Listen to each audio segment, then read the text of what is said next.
El Congreso Nacional en las últimas horas tuvo una sesión maratónica en donde le dio media sanción a lo que se denomina alivio por el tema de los créditos UVA. ¿En qué consta esta media sanción? En los puntos más importantes. Bueno, para ir entendiéndolo, vamos a ir viendo justamente cuáles son esos puntos de referencias que tiene justamente esta media sanción en diputados. Pone límites a las cuotas de los deudores hipotecarios y establece que la actualización mensual del saldo del capital se calculará en base a la remuneración imponible promedio de los trabajadores estables. De esa manera, la cuota a abonar no debe superar el 30% de los ingresos de los deudores.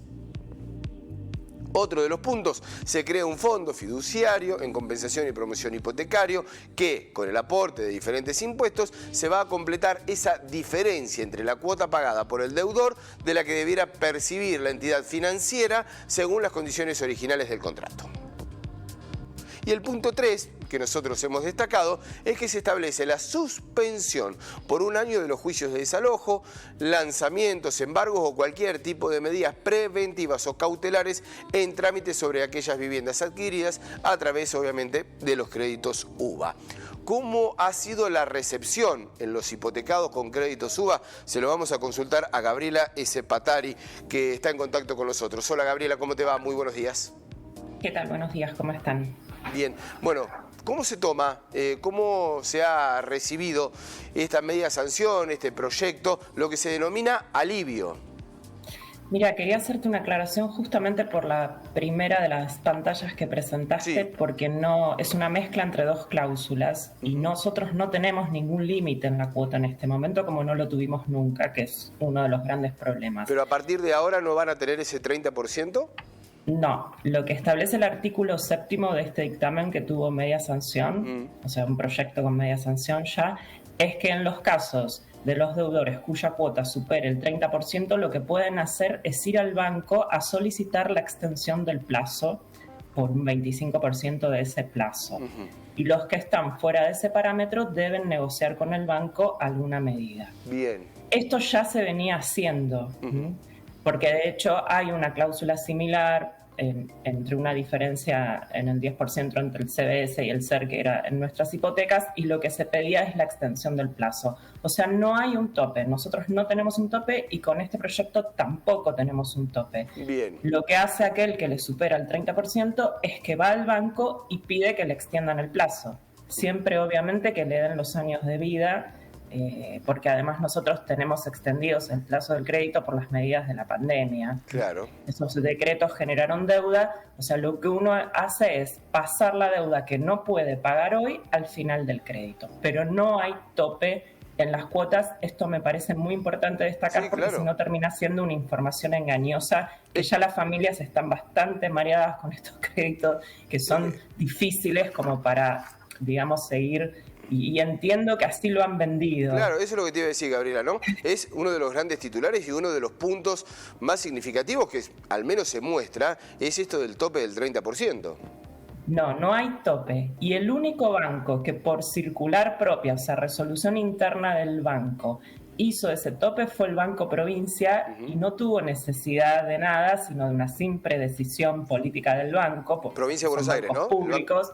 Exactamente, eso te iba a decir, de la provincia de Buenos Aires, que desde el año pasado y hasta fin de este año por lo menos, tiene el tope del 35% y el resto sí se hace cargo el banco.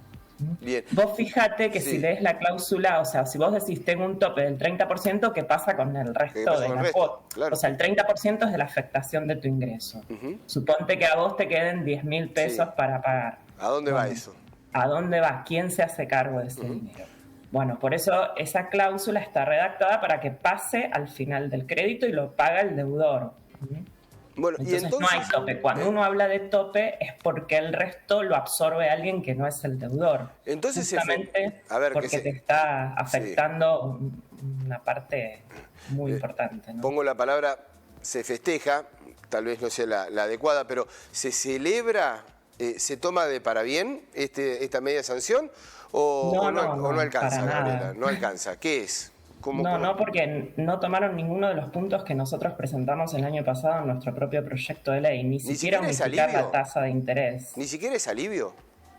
No, porque cambian el SER por el RIPTE. Esto que vos decías en esa primera placa también. Sí. Y, por ejemplo, para que te des una idea, publicación la pueden googlear en Infobae, etcétera. En mayo el RIPTE fue 6,2, el SER fue 7,8. Sí. En una cuota de 200.000 pesos no llegas a los 3.000 pesos de diferencia. Claro, esa diferencia no sería sustancial, digamos. Para nada. Vos tenés una cuota que está aumentada en más del 800%. El que pidió en el 2017 2 millones de pesos hoy debe más de 25. Si vos no retrotraes ese capital, que vos le bajes hoy a la cuota 2.000, 3.000 pesos, no. Seguís teniendo un cúmulo de deuda gigante, pese a haber pagado, ¿no? Obviamente. Y entonces, Gabriela, digo, ¿cuál es la organización? Ustedes están muy bien organizados, allí distintos segmentos, distintos grupos. ¿Cuál es ahora el pedido? ¿Cuál es el pedido que se va a hacer? Porque parece que esto, que como bien decías, estás vendido como un alivio, como una solución, parece ser que se va a llevar adelante.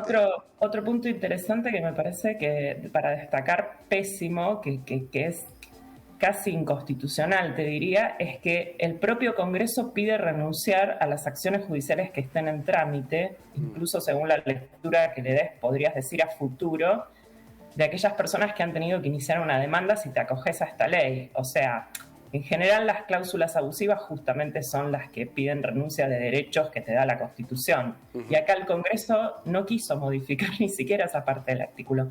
La verdad es una buena pregunta la que vos haces, porque ¿qué se hace frente a un legislador que no escucha al ciudadano que tiene el problema, no? Nosotros hace 5 años Para mí lo más grave, Gabriela, es que se presenta como una solución.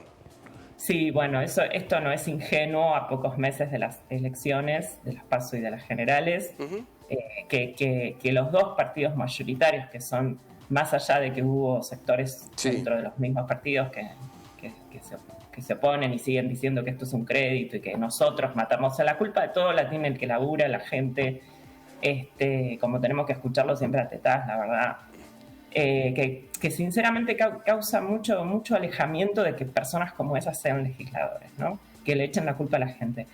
La verdad, por lo menos aspiramos a que el Senado no lo apruebe esto y al menos modifique el tema de la retroactividad, aunque sea hasta el año 2019. Nosotros lo pedimos desde el origen del crédito, pero por lo menos hasta que empezó el gran descalce de la inflación, que fue 2018-2019.